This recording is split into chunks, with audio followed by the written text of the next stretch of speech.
Médicaments dans l'eau. Les 5 bonnes questions à se poser. Que deviennent les résidus de médicaments dans l'eau? Est-ce que vous vous êtes déjà demandé ce que deviennent les médicaments que vous prenez quand vous êtes malade? Ils sont absorbés par votre organisme et vont contribuer à vous guérir.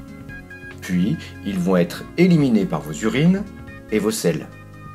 Ainsi, lorsque vous tirez la chasse d'eau, les matières rejetées rejoignent le réseau d'assainissement et la station d'épuration.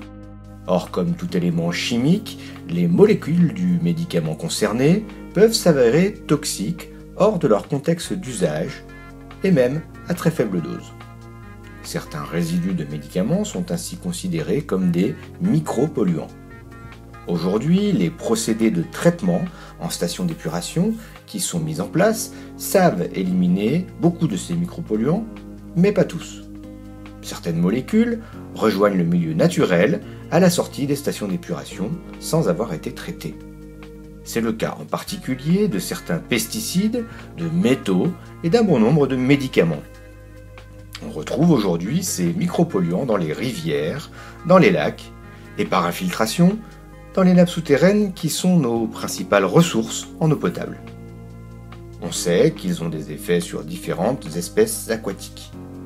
Et des recherches sont en cours pour étudier les impacts sur l'environnement et sur l'homme. Chacun à notre échelle, prenons en main notre santé et préservons la qualité de notre environnement.